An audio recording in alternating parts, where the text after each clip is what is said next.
The wind swept dry leaves across the cracked pavement of what had once been a suburban street. Faint groans echoed in the background, blending with the rustling foliage as the group trudged forward. Exhaustion etched into their faces. Carol kept to the rear, her knife held loosely at her side. She could feel the weight of her decision in every step, the day she chose mercy over pragmatism. Lizzie skipped a few paces ahead, humming softly, her hands clasped behind her back. She looked so small, so innocent, but Carol knew better. She had seen the glint in Lizzie's eye as she stood over Mika's body, blood smeared across her tiny fingers, her voice trembling with excitement as she tried to explain her reasoning. "She was going to turn, Carol," Lizzie had said, the words heavy with conviction. "You'll see. Walkers aren't bad. Mika's just like them now. She understands." Lizzie's eyes had shone with a kind of fervor, a dangerous clarity that shook Carol to her core. She had raised her gun that day, the weight of what needed to be done hammering in her chest. But that voice in the back of her mind whispered, the voice of Sophia, the voice of every child she had failed. The gun shook in her hand, and she lowered it. "Not today," she had muttered, pulling Lizzie into her arms despite the girl's bloodied hands. "Not today." Now, weeks later, they were part of another group, Rick's group, and trust came harder than ever. Lizzie didn't talk much to the others, preferring to wander off on her own when tensions got high. She stayed close enough to be found, but far enough that no one noticed the strange things she did when she thought no one was watching. Carol, however, always watched. Daryl stopped abruptly, raising his crossbow in a fluid motion. "Walkers," he muttered, nodding toward a collapsed chain-link fence to their left. A cluster of them clawed lazily against the wire, more stumbling through the brush toward the sound. Rick motioned for the group to spread out. "Slow and quiet," he said, voice low, looking over his shoulder. Carol nodded, bringing Lizzie closer. "Stay behind me," she whispered, her tone sharper than she intended. Lizzie just smiled. "I'm not afraid." That was exactly what worried her. They moved swiftly, knives piercing through soft skulls, crossbows loosing bolts with practiced precision. It was over in minutes. Most of the group moved on without sparing a second glance, but Lizzie lingered, her eyes fixed on the motionless bodies. Carol grabbed her wrist, tugging her forward. "No," Lizzie protested, her voice rising. "We can't leave them like that. They're not people, Lizzie," Carol snapped, gripping her shoulders with more force than she meant. "They stopped being people a long time ago." Lizzie's lip trembled, but she didn't cry. She never cried. Instead, she looked past Carol, her gaze distant and pensive as though she were contemplating something far beyond their conversation. Carol resisted the urge to shake her. "Come on," said Daryl from up ahead. He was watching them, suspicion clouding his eyes. Carol forced a sickly smile and nudged Lizzie forward. She could feel the group's patience wearing thin. Lizzie's odd behaviors, her lingering stares, her unnerving calm, they had noticed. Carol had done her best to keep the girl in line, but there were cracks in the facade. Cracks that only seemed to widen as time dragged on. That night, they camped in the remnants of a hardware store. Windows boarded, doors barricaded. They sat in a loose circle around a dim lantern. Lizzie sat beside Carol, her knees drawn to her chest as she toyed with a doll she had picked up somewhere. The group spoke in low murmurs, discussing their dwindling supplies and plans for the days ahead. Carol kept to herself, sharpening her knife. The rhythmic scraping was comforting, reminding her she was still here, still breathing. "Carol," Rick said, drawing her attention. He leaned slightly forward, his hands resting on his knees. "We need to talk about Lizzie." The words cut through the faint hum of conversation like a blade. The others exchanged uneasy glances, and for a moment, the room felt smaller, the air heavier. "What about her?" Carol asked, her voice steady but guarded. Rick chose his words carefully, his tone cautious but firm. "She's different. We've all noticed it. The way she looks at the walkers, the way she doesn't seem to see them for what they are. It's dangerous." "She's a kid," Carol said, her jaw tightening. "She's more than that," said Daryl, his voice gruff but low. "We've all been through hell, Carol, but that kid ain't right. And you know it." "She's been through trauma," Carol argued, keeping her voice even despite the tension rising in her chest. "She's just trying to make sense of it all, like the rest of us." "By feeding mice to walkers?" Daryl shot back, leaning forward, his eyes narrowing. Carol froze. "Yeah," Daryl pressed, his voice harder now. "Thought you'd want to know. Found her sneaking off a couple nights ago with a handful of them. Saw her shove in through the fence like it was a damn game." All eyes turned to Lizzie, who sat quietly, her expression one of faint amusement, as though the conversation was happening to someone else entirely. "Is this true?" Rick asked, his tone measured but firm. Lizzie shrugged. "They wanted to eat. I was just helping." Her words hung in the air like a toxic fog. Rick sighed, rubbing his temple. "Carol, I don't know what's going on here, but it's not safe. For her, for us, something has to be done." "No," Carol said, the word coming out harder than she intended. She took a deep breath, steadying herself. "I'll handle it." "Handle it how?" Rick pressed. "I'll talk to her," Carol insisted, her voice softening. "She's just a kid, Rick. She's a kid who almost got Mika killed." The words felt like a slap. Carol locked eyes with Rick, her expression hardening. "I said I'll handle it," she repeated, her tone leaving no room for argument. For now, that seemed to satisfy him. But the doubt in his eyes lingered, mirrored in the faces of everyone else around the circle. Later that night, as the others slept, Carol found Lizzie sitting by the barricaded door, her knees pulled to her chest, rocking slightly. "Why don't they understand?" Lizzie whispered without looking up. "Understand what?" Carol asked, crouching beside her. "That they're just different." Lizzie's voice wavered, and for the first time, she seemed truly vulnerable. "People don't like things that are different, but walkers aren't bad.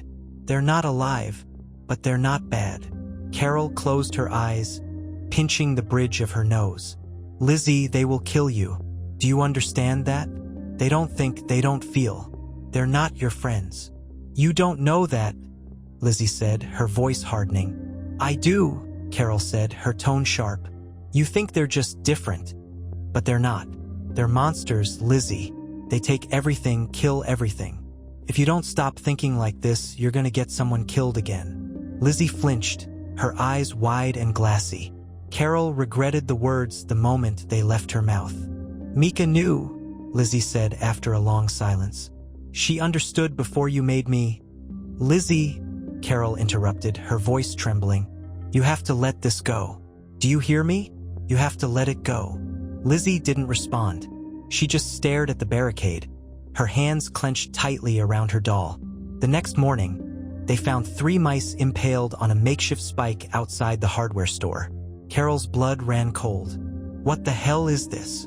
Daryl barked, gesturing toward the grotesque display. "A message?" suggested Glenn, his expression darkening.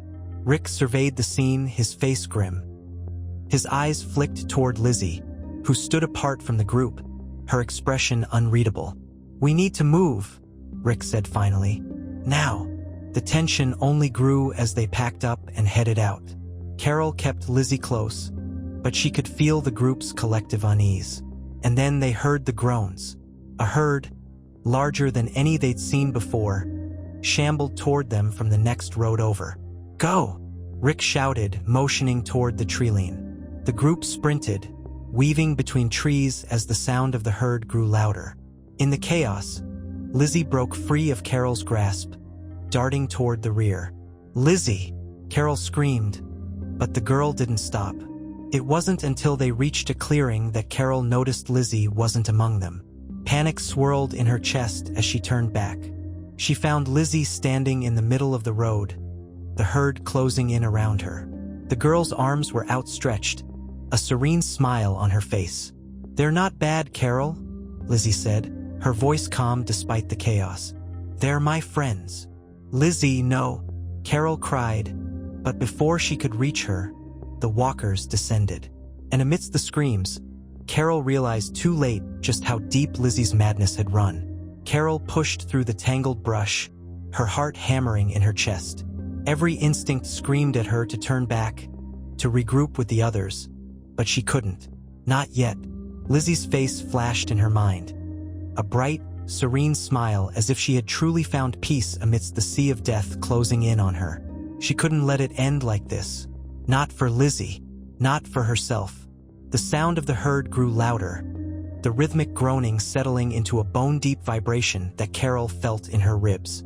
She clutched her knife tighter, her breathing shallow, her every step calculated.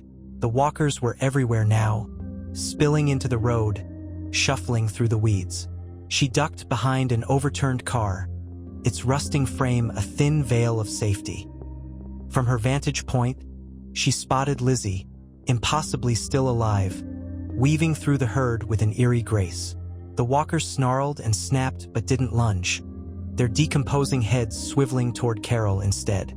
Lizzie's small hands floated through the air, almost playfully, as if she were conducting an orchestra. "Stop! Stop moving!" Lizzie hissed, her voice as clear as a bell amidst the chaos. It was impossible. It was suicide to speak like that among walkers, and yet, they hesitated. Carol couldn't believe her eyes. The dead didn't stop entirely, but their movements slowed, their groaning tapering off into muted growls. Lizzie turned toward Carol, her bright eyes catching the faint sliver of sunlight piercing through the trees. "They listen to me now," she called, the tremor of excitement in her voice unmistakable. "Lizzie, get down," Carol hissed, her desperation barely contained. She didn't know what she was seeing, but she couldn't bring herself to believe it. Lizzie ignored her, taking a slow step closer to one of the walkers. A swollen, decaying thing whose skull glistened through patches of peeling scalp. It swayed at the waist, arms twitching as though fighting some primal instinct. Carol's fingers tightened around her knife, her every muscle coiled and ready to strike. But Lizzie reached out calmly, fingers brushing the walker's cheek in an almost tender gesture. "See? They're not bad," Lizzie said softly, turning to meet Carol's horrified stare. The moment broke like glass. A walker nearby let out a guttural snarl, snapping its jaws together with a sickening crack. The noise rippled through the herd like an electrical current, and suddenly, they surged to life again. Whatever fragile balance Lizzie had created shattered in an instant. "Run!" Carol shouted, no longer caring if the noise drew walkers to her. Lizzie only giggled, spinning on her heel like a child in a field of wildflowers. "They won't hurt me," Lizzie called over her shoulder. "They understand now." Carol's stomach churned as she bolted from her hiding spot, slashing a walker across its rotting chin to clear a path. She grabbed Lizzie by the arm, yanking her backward so hard the girl nearly fell. "They don't understand anything. They're just meat and hunger." Lizzie's face twisted into something cold, something alien. "You don't understand. You never do." "I understand more than you think," Carol shot back, dragging Lizzie toward the edge of the road. The walkers had noticed them now. No hesitation, no slowing, just the inevitable march of death. "We have to move. Now." Lizzie resisted, digging her heels into the dirt, her smile turning into a manic snarl. "Let me go. You're ruining it." "Ruining what?" "Lizzie, they'll kill us both. You're not special to them." For a fraction of a second, Lizzie's mask of serenity dropped, replaced by something raw and trembling. She yanked herself free from Carol's grip with surprising force, her small frame heaving with breath. Her gaze darted between the walkers and Carol, her panic blooming in real time. "I can fix it," she whispered, almost to herself. "There's no fixing this," Carol growled, stepping forward to grab Lizzie again. But the girl bolted, weaving back into the swarm with that same eerie ease as before. "Lizzie!" Carol screamed, raw desperation cutting through her voice. She didn't try to follow this time. Every step Lizzie took carried her deeper into the horde, and Carol could do nothing but watch, frozen by the sheer lunacy of it all. A crunch of leaves behind her made her whirl around, knife raised. Daryl stepped into view, his face tight with frustration and fear. His crossbow was raised, the bolt trembling in place as he took in the scene. "What the hell is she doing?" he hissed, his eyes bouncing between Carol and the surreal sight of Lizzie twirling among the undead like some nightmarish ballet. "She thinks she can control them," Carol said, barely able to choke the words out. "She's completely lost it." "This is bad, Carol," Daryl muttered, his voice low but urgent. "We gotta pull her out or put her down." Carol flinched, her throat tightening at the grim finality of his words. She knew he was right. Every logical part of her screamed that Daryl was right. But then she thought of Sophia, of Mika, of every child this world had chewed up and spit out. "I can reach her," she said, more to herself than to him. Daryl's jaw tightened, his shoulders rigid with tension. "You ain't got time to save someone who don't want to be saved." "I have to try," Carol snapped, taking a step toward the chaos. Before Daryl could protest, Lizzie's giggling reached them again, sharp and out of place. Carol's eyes darted toward her just in time to see the walkers closing in. The girl didn't shrink away but instead spread her arms wide, as though welcoming them. "No!" The scream ripped from her throat before she could stop it. Against every logical impulse, against all the horrors she'd seen, Carol sprinted back toward the herd. Everything blurred. Grasping hands, snarling faces, rotting flesh. Her knife was a furious blur, carving a path through the nightmare. All she could see was Lizzie at the center of it, her frail silhouette dwarfed by the monstrous figures around her. Then it happened. The inevitable. A walker lunged, its filthy, jagged teeth sinking into Lizzie's wrist. Carol's world seemed to collapse in on itself. Time slowed, and every sound dulled to a hollow echo. Lizzie's expression shifted. Not fear, not pain, but something far worse. Acceptance. Even now, even in this moment, she couldn't see the truth. Carol surged forward, burying her knife in the walker's skull before it could do more damage. But it was too late. Lizzie looked up at her, her lips quivering into a weak smile. "See," she whispered, her voice barely audible over the cacophony. "They're not bad." "Oh God," Carol gasped, the words catching in her throat as she dragged Lizzie away. Blood poured from the girl's torn wrist, bright and shining against the grime of the road. Daryl appeared at her side, his crossbow firing bolts with ruthless efficiency. "She's done, Carol," he growled, his voice hardened by years of loss. "You know what you gotta do." Carol clung to Lizzie's small, trembling form, the girl's bloodied hand clutching weakly at her own. Every instinct, every ounce of survival sense told her the same thing: Daryl was right. But her heart, traitorous and broken, wouldn't let go. "I can't," she whispered, her voice soaked in anguish. "You don't have a choice," Daryl snapped, his grip tightening on her shoulder. Lizzie's smile wavered, her blue eyes glassy and filled with a childlike wonder. "I'm not scared," she murmured. Carol's heart splintered, and as the herd pressed closer, she raised her knife. The world narrowed to the point of her blade, trembling in her bloody hand. Everything else faded. The groans, Daryl's voice, the walkers bearing down. It was just her and Lizzie. Just one more child she couldn't save. Carol's knife hovered in midair, her grip trembling as the edges of her resolve began to crumble. Lizzie's bright, glassy eyes locked onto hers, unwavering in their strange, serene determination. Carol's breath came in shallow gasps, her pulse thundering in her ears as the walkers pressed closer. "It has to be this way," Lizzie murmured, her voice maddeningly calm. A child's voice, small and fragile, but filled with a conviction that twisted Carol's insides into knots. "You'll see. Doesn't hurt, not really. It's just changing." "Lizzie, stop," Carol pleaded, her voice cracking under the weight of what she couldn't put into words. The knife in her hand no longer felt like a weapon, but like a shackle. "You don't understand what's happening. You're dying. It's not a change. It's the end.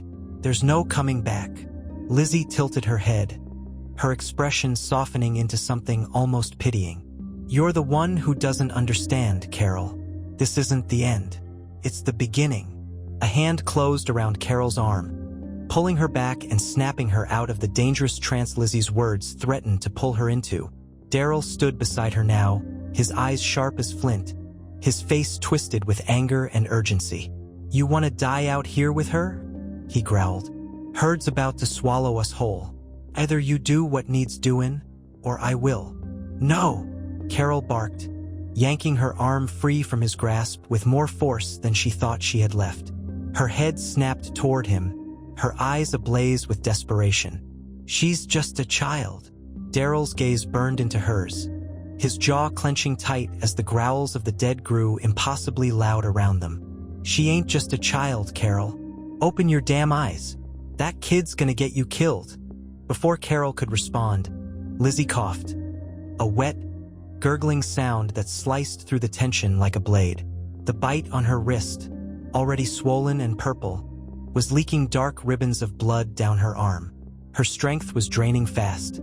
She was swaying now, her small form looking even smaller against the backdrop of lumbering corpses that encircled them. "I can make them stop," Lizzie rasped, her voice fragile. "If you just let me."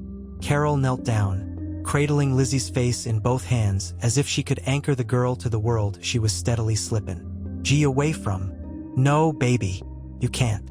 This isn't something you can fix." Her voice broke, and the pain in her words was palpable. Lizzie whispered something then, so faint that it took Carol a moment to realize what she'd said. "Mika understands. She's waiting for me." The world stopped. For one horrible, suspended second, Carol forgot the walkers, forgot the herd, forgot even Daryl.